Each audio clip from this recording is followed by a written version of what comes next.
And because it was so cheap as a service to start, your startup costs were under $500.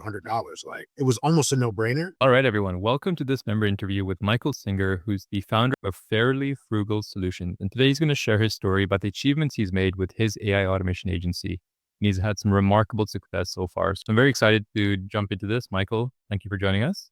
Yeah, no problem. Thanks for having me. Yeah, absolutely. So I think, obviously I've seen you active in the community. I've seen the results you've been getting, but I think a lot of people wouldn't be exposed to you directly, and especially on my social platforms. So maybe if you want to kick it off, just a background on yourself, and then maybe what you were doing before you got into the AI automation space, and then we can take your journey through there. Yeah, sure. Yeah, so I come from a pretty technical background. I'm a serial entrepreneur in a sense. I've had a couple of their verticals that we've actually been in and been very successful. But the systems around business is really where I've been in the last 5 years, which taken my entrepreneur journey from low numbers to really understanding you're opening a business to have a business, not to give yourself another job. Automation was kind of to the forefront. What made you decide that, this is the venture I want to explore? Were you actively looking for it, or was it like, this is a great fit for my skill set? Because I own a real estate company, Prom Real Estate Partners, your real estate automation video really jumped at me because I could put real life situations and scenarios into everyday actionable items. Specifically when dealing with realtors and things like that, it's like they're always on the phone asking me for business reviews, appointment confirmations. Nope, you showed up today. Things like that, to where you kind of simplified that. And I was like, why can't automation do? So I looked at it from huge tech, but never just my own. Hey, we're going to do this company. We're going to do a SaaS company. You know what I mean? Yeah, cool, got it. And what was the starting process like? So a lot of people have like analysis paralysis, where they're like, okay, I'm consuming the content, but I don't know whether to jump into it or take action, or they find excuses. Did you deal with that, or was it like, I'm laser focused, I'm all in, let's jump in on it? I think one of the things with many failed endeavors that you learn speed to market and speed to failure is definitely how you learn whether this opportunity is worth it or not. And because it was so cheap as a service to start, your startup costs are under $500. Like it was almost a no brainer. The knowledge you put out is how you literally, all they got to do is follow it, and it's free. Not an excuse in the world other than their own mindset and limiting beliefs, and say, hey, I'm gonna allot a week of every morning for 1 hour to really look at this opportunity, because you built the system in basically effectively educating people in little small increments. So you pick up and start where my day caught on. One point I want to make is utilizing your instance in the Hexona systems, where you built out all the tech stack, basically just those foundational 5 or 6 automations that you give away. And then that chat window, 24 hours with go high level support and then your guys' support. It's like you can't miss. There's no way they can't scale into a $497 or $297 own agency. Amazing. Perfect. And so once you started, what was the traction like to get that first client where it's like, okay, this is something, we have something here? So when you mentioned the warm lead, I think typically a lot of people, specifically entrepreneurs or new entrepreneurs, they tend to get too much into the minutia of ads and let's make YouTube videos and all this stuff when you don't really know what you're talking about. Where I'd come in on day one and start doing a bunch of cold outreach with ads just wasn't feasible. So making it like, hey, take an hour, stop doing everything, write down all the people you know, which is something I also learned in the Emoji framework. But you really just like, hey, I know it's exciting. I know you're seeing all this stuff, but stop. That really aligned with our actual first client, who were able to upsell as well as deliver a product who's already made a return on his investment with us. Amazing. Yeah, I'd love to hear some details about kind of what you offered for them and the results you got. But just going back to the warm network list. So what was the initial pitch for the outreach? Was it, hey, I've started an automation company, or is it, we're working with, Hexona, or how did you set that up to get them interested and pitch the offer? Yeah. So I picked somebody I've worked with in the past. And what I've learned is everything's online now, specifically my age group. You go 40 and out. In some instances, specifically people with businesses that are successful and have a marketing budget, we tend to do the thing that makes us money, not what could potentially grow the business in 5 to 10 years. So the first thing I looked for was started with websites. How's their website look? Is it optimized? And went through their lead system, right? If I want to book an appointment with this person, how do I actually do it? And refine the steps. And then basically took your templates, and reverse engineered just basic solutions. When we jumped in, it wasn't like, hey, we're going to do these $2,500 down and bundled products and all that stuff. It was, let's just get something on the board. Let's get our implementation process down. And that's really when I started hiring as well, which was a very, that's such a strategic move that I think signaled all the success that we have. Very little to do with me, more to do with our team, for sure. Yeah, I think that's a massive point because I think a lot of people get stuck in being the builder and in the sales function as well, because it's very hard to juggle both. If you're running this agency to scale, your limitation will always be fulfillment because as soon as you close the deal, you're the one fulfilling, sales is going to stop, the platform dries up. So when did you make that decision that, we need to outsource this or we need to leverage some sort of arbitrage? And are you outsourcing that work or do you have an internal team? Yeah, I made the decision pretty early, just based on this isn't my first business. This is, I say 1,000. I'm not exaggerating. I've tried basically everything. This was just the one that was basically had product market fit. Right now, currently, we have a development team that basically I outsourced, just knowing we were going to take this to scale. Um, we started with one foundational product, and I brought in Jasmine Singer, who is the co-founder of Fairly Frugal Solutions, also my sister. I brought her in as the chief of staff to start and mainly just to organize the people, get them onboarded, get them access. We built out a project management framework using Slack, which basically allowed, as you know, you're probably very busy. Also, being the visionary, the CEO, it's more aligned with standard operating procedures. When I'm not there, do you know what to do? And is it very clear? So, like you probably experienced with your agency, that first implementation was everything. It was move slow, charge very little, uh, and get these processes and procedures down. And things that you couldn't even account for came up, right? But we offered everything. So domain, right? Very easy. But hey, we're gonna go buy this domain, Cloudflare website, which is just basically what we're utilizing is, hey, this is who you are. We had offered a funnel as well. So the website takes you to a funnel, list of services down to a form, which the A2P. And from there, we just continue to hire. So recently we've taken on a chief operating officer, Bualoy. She's out over in Thailand, so that's kind of our international vertical. To where Jasmine's moved down in or when I say down, probably over to the CRO aspect, so we can get our client experience going. So, like I said, I've worked in big tech, so organizationally, corporate structure, executives. I've been doing this for a long time, so I don't think though our results are very uncanny if people follow what you say and then and build in some kind of creative aspect. Go to your team. I don't facilitate anything without making our culture about creativeness and accountability. As long as the clients are very happy. From what I found, if hey, we want to try this, but I mean, this first client, we gave everything from the chat bot to hey, you want somebody to answer the phone, uh, and built everything out.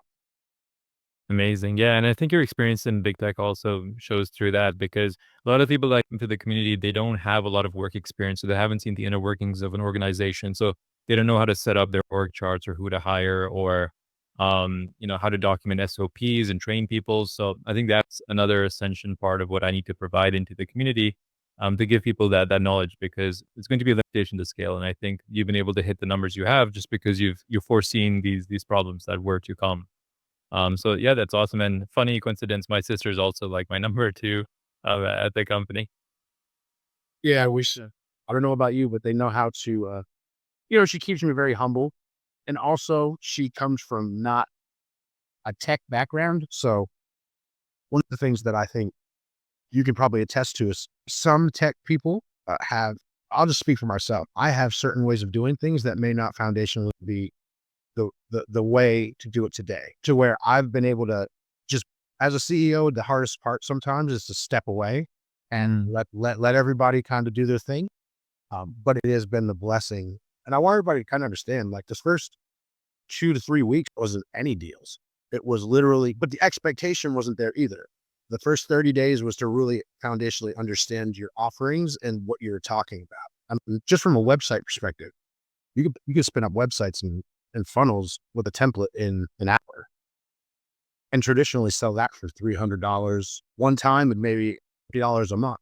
You do that 10 times, you're scaled, right? For one specific product that is very easy to deliver, but very necessary from a foundational online presence, which is important to business owners.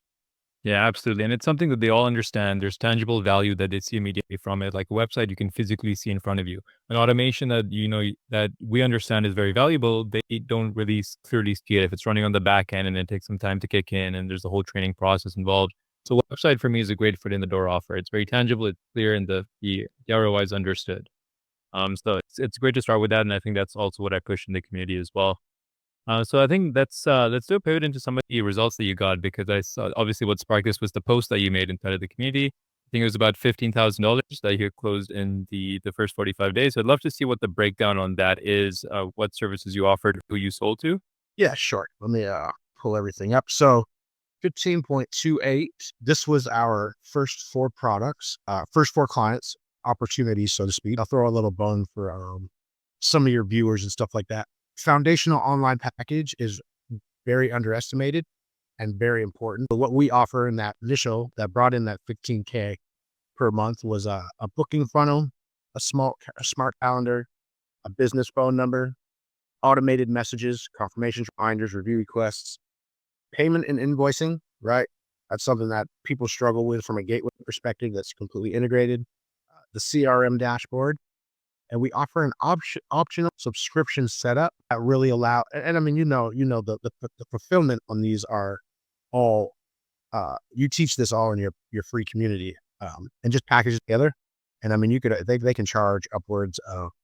I mean, we charge $2,500 one time for this specific package. So it bundled with one client, BWJ Property Management, bundled in from two deals, and then he brought in almost like a relicense deal to where he actually took like an affiliate kind of mark, but we raised it through him. So the first thing we did was standardize the process of some giving us a referral and making it competitive in the sense of the things we could deliver very easily, which you templated and showed us how. So if you see that, that was the first 30 days to date. This specific instance, not our high ticket product offering. This is our low ticket product offering. We have one person in the pipeline. We just had a sales call yesterday. Very excited to get started. Service-based business, but literally just packaged everything we did with that first and second deal, and framed it into what we call our OpSync AI starter package. And mainly all we do is give you an online presence if you have none, or migrate what you currently have. From there, we went into building them a solid website, but really not over informing anything. Just, hey, we're using your website for a place to be where you are, who you are, about us, maybe meet your team, contact us page. But basically, if they're not, this is somebody who just basically doesn't know you and you're in passing.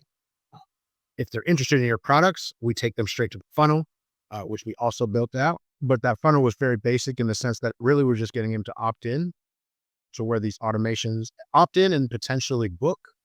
Or for BWJ, they're a lending organization. So it was more to fill out that form to the reputable product that they want and get the analytics in so they can assess the deals and qualify. So from there, we also did the appointment confirmation.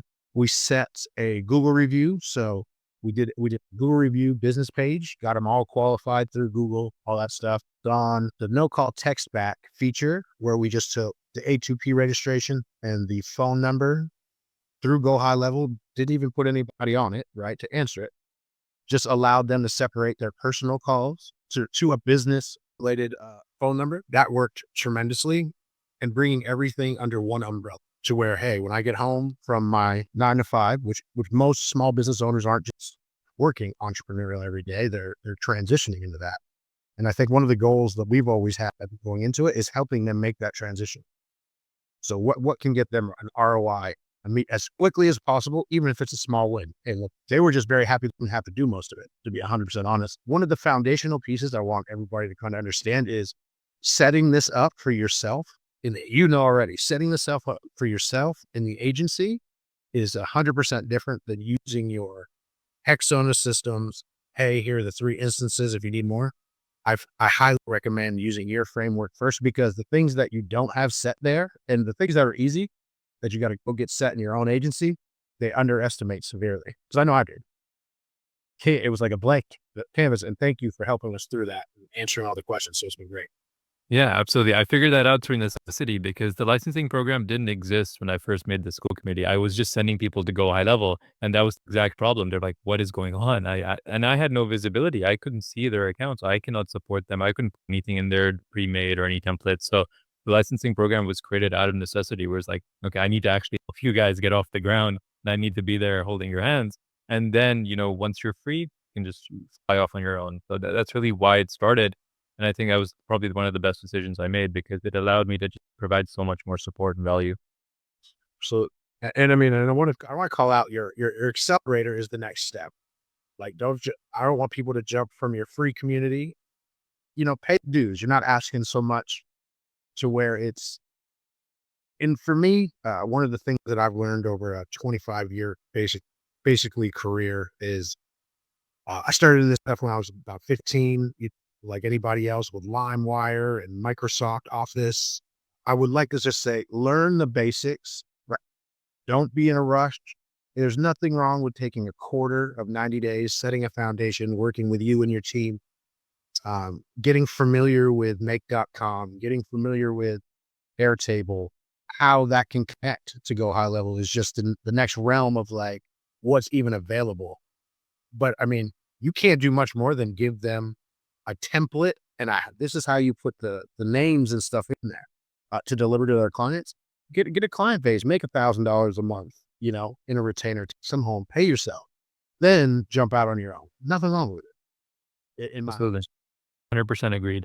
And for the clients that are currently in your pipeline and the ones that you acquired outside of your warm network, have you started doing any cold outreach strategies? Do you have systems in place? And how important has that been for you? I've not done any cold outreach because everything that I've been doing has just been warm. I haven't had a network of about how many did we add more today, Jazz? About I think we added 5 more people. So we're that warm network because we offer such a good referral program. So, and I'll give this just away strategy wise. We offer at least $500 in referrals. So, and I don't care if that one time is just $500 because what we're looking for is recurring revenue, number one, but we want to incentivize people we work with to be able to A, either make money with what we just offered, or B, if you have a referral, bring them over. You get 500 at least. That's make ROI. To where if the contract value is over $5,000, then we move it up to a 20% commission. And it's almost like having a bunch of commission-based only salespeople without really having commission-based only salespeople, if that makes sense. And that's been really powerful. I get calls every day now, just like, hey, we want to see this, we want to see that. I would love to hear your experience here. So some of the things that I've noticed is you have to be able to kind of judge a budget, even if I've had to tell a couple people no, like you're not ready for this high ticket product yet, only because I don't want to see in a month and a half where we have an issue where you wasted it. Where let's start with the foundation, the smaller product. You can always move up into a mid tier. Yeah, yeah, I see this all the time, and I think there's an interesting point because it also comes down to mindset of the entrepreneur. Because a lot of people come in from like a scarcity mindset where they don't have a lot of deals. So when they do get someone through the door, they have to try and maximize the revenue for as much as they can. So they'll push the high ticket offer, they'll sell the biggest bundle up front. But I'm always like, I like the methodology you approach, where it's like we always go for the smaller, quick win. You get the lowest hanging fruit, you build trust, you show them competence, and then what that opens up is the lifetime value of an automation client is massive. You will always be able to keep ascending them. You can keep upselling them with future things because there's no shortage of problem. We're going to grow with them. As long as you did a good job at stage one, they're going to come back to you for more and more. And then you can add the shiny stuff after that. So people jump the gun. They scare off their prospects too much by doing overwhelming, massive projects right in their face. They throw a $15,000 ticket. And then they wonder why they get ghosted. But if you started with 1,000 or 2,000, you will eventually get more than 15,000 over the lifetime of that client. And that's something that I try to hammer home, but it comes from an abundance mindset. You have to be willing to say no and say like, I've got more in the pipeline and walk away from this deal. But they just try and grab as money as fast as possible, which I understand, but it's a mindset thing. And when I had that shift, I was turning down a lot of deals, or I was saying, you know what, I want to sell you this massive project, and we will get to that, but let's start with this. Let's slow it down. So, and they respect that. If you as an expert and authority and your decision, you are the one who tells them this is how we do it. This is the actual process, and we aren't going to jump the gun. And the prospect sees you as an authority when you do that, and you make decisions on their behalf. Yeah, absolutely. Absolutely. Couldn't agree more. And one of the things that we most recently implemented is the free business audit. It was kind of the way door, right? And I think people vastly underestimate how AI is kind of everywhere from a younger generation perspective and kind of grew up with the phones and stuff. But the average business owner, successful business owner in America is still 53 years old. There's nothing wrong with approaching it from the perspective of, hey, we can come and audit your business and truly do the audit, right? And provide you a report for 20 minutes, 30 minutes of your time. You can know at least if there's any holes or where I could help you, whether you work with us or not. We record the meeting. We provide the video. So if you want to use it on your socials or show everybody you're doing stuff, we provide the meeting notes. We also provide a standard OpSync business audit report that points out exactly what we talked about, and not only where what we talked about, but where solutions in AI could help them return ROI or give their time back. I found that is appreciated. We had somebody who we thought we lost rebook another 20-minute call where he's just like, I'm getting the money together. Right. And it was because of that free value that we were just, here you go. This is where your business is kind of lacking. These are the problems which can connect to their pain, right? They're suffering from something. That's why I buy something for them. Absolutely. And I think the audit is super underrated as well because it allows you to basically put the ball in their corner and you'd be like, you tell me what you need. We will find that out together rather than you leading in with a solution first. And because what ends up happening is if you follow the shiny objects, you say, okay, I want to sell AI voice receptionist to everybody, right? Then you're going to end pitching that to someone who gets one call a week. And then you have that mismatch where it's like, there's no need for this. But if you flip it on its head and say, we're going to find out what you need together, and then I will provide you with that solution. It's a no-brainer. You told me what problem you had, and I'm fixing it essentially. So that's the approach that works really well. And I think the fact that you utilize that is an example to its success, and I think it's great. In terms of what's next for you, do you want to maybe share where you're taking the agency, how people can find you as well, which niches and industries you service? Maybe just sign off with a little plug for yourself.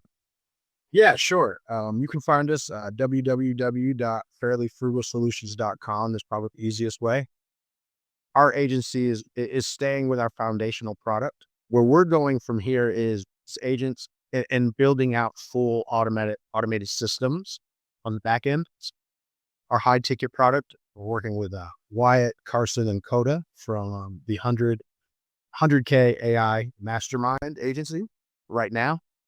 And they're helping us build out a framework for real estate, debt collectors, type companies, lenders, anybody making outbound calls to where we generate leads using AI and we also generate ads, right? So we use a couple different AI platforms to where OpSync AI will basically take lead generation into appointment set, all for the business owner. One of the things we find, and I don't know, you're very good on camera. Most business owners are not, and I can speak to that. So being able to facilitate some AI videos and things like that, and just from the ads perspective for them is a huge commodity, and it's where we're going next. Our high ticket offer is great. I'll send you the release on Monday. Yeah, absolutely. I'll plug it into the description. Michael, thank you so much for your time. I appreciate it. I think a lot of the viewers will get a lot of value from this as well. If you're a business owner as well and you're looking for services like what Michael mentioned, then definitely do reach out. I'll put his links in the description below. And if you are an entrepreneur and you want to make some money, he has a fantastic referral program. So feel free to send him some referrals. And Michael, thank you so much for your time. Yeah, thank you, Hamza. And you were the start. So always go to his community. Would love to work with you in the future. And I think you're very bright. Love your organization. Loved your support team. Thank them tremendously because we weren't the easiest at all times. And let's keep grinding, man. Thank you so much. Absolutely, man. I appreciate it. Have a good day. You too.